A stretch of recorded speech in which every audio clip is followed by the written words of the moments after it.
Good afternoon, Rambler families. It is Mr. Mead, and we are done with day one. I'm very excited. Things went, all in all, pretty good. But I've got a list of the top 10 things that you will want to know that I have learned after this first day. Okay, first of all, number one, can we use other apps on the iPad? And the answer is, if they work and your other work is finished, yes, you can. But just keep in mind that the other apps, although they might look like fun, those were set up for classroom teachers, and they're not part of the virtual program, so they may require a password that I don't have because they're not part of my program. What that did is it allowed the tech department, if your student decides to come back to the building, they won't have to get a new iPad because everything will already be there.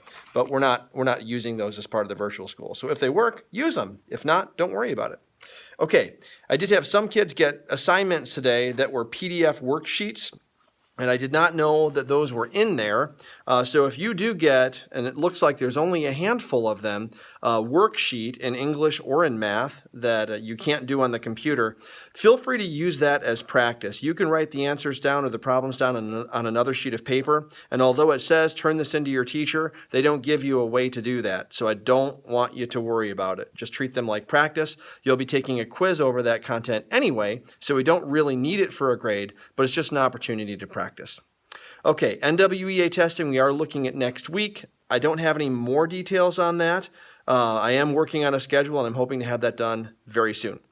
Okay, we are going to be migrating my communication so far. I do these videos because people have always seemed to like them, but I'm going to be distributing them on Remind moving forward, and so I'll need you to create a Remind account if you don't have one.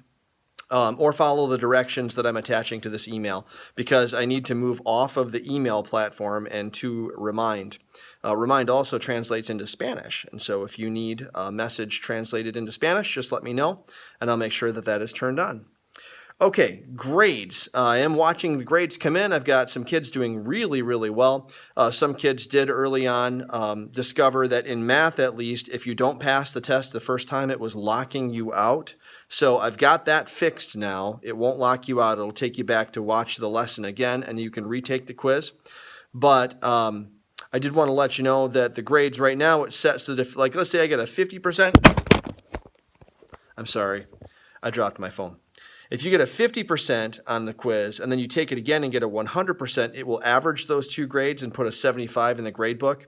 I might change that. In the past, I've made it so if you retake a quiz, you'll get the higher of the two scores. I'll just have to keep a look and see, how the grades look. But I'll be monitoring that and adjusting as the year continues.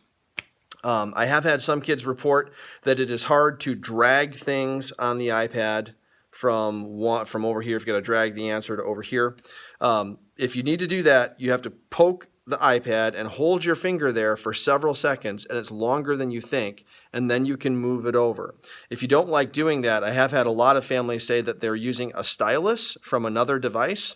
So if you find a stylus that works, have at it. We have had some reports of success with that. Wanted to pass that along. Have had some families getting a browser out-of-date error, and it won't let them in. If you get that, try switching to Safari, but I also needed to let you know that there is a new, it's not an app per se, but it looks like an app. If you look on your desktop of your iPad, you should see something that says PathBlazer now. So that just got pushed out this morning. If you touch that, it will take you straight in. It should avoid some of those problems. Okay, FaceTime was not ready. I was really hoping it would be ready to go, but it wasn't. So I had to kind of fall back onto phone calls. And I'll be doing that for the next couple of days while the tech deck fixes the FaceTime accounts, the Apple IDs.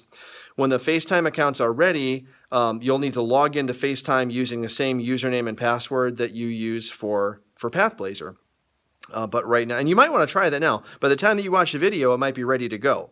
So you just go to FaceTime, type in your first initial, last name, and then that 6-digit number.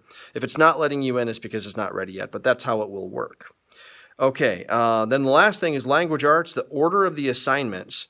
Math, marches you through in a specific order. Language arts doesn't work that way. The reason why is because I found that in a lot of the folders, the quiz was in the middle where you do 2 lessons, take a quiz, and then do 2 more lessons. That did not make sense to me because you're taking a quiz and then you're doing more lessons that could have helped you on that quiz. So when you're doing language arts, you can do it in any order, and I would definitely suggest that you take the quiz last and do all the lessons in that folder first. Okay, I talked really fast. There's a lot to be thankful for. I'm really glad for all the positive communication I've been getting. Lots and lots of questions. I think I must have talked to about 25 or 30 families today. And really thankful for that. So keep those questions coming. I'll be here at school again tomorrow, and I'll be on my phone as well as on email and checking out progress and celebrating our success. Thanks so much, Rambler families and Rambler kids. I will see you soon.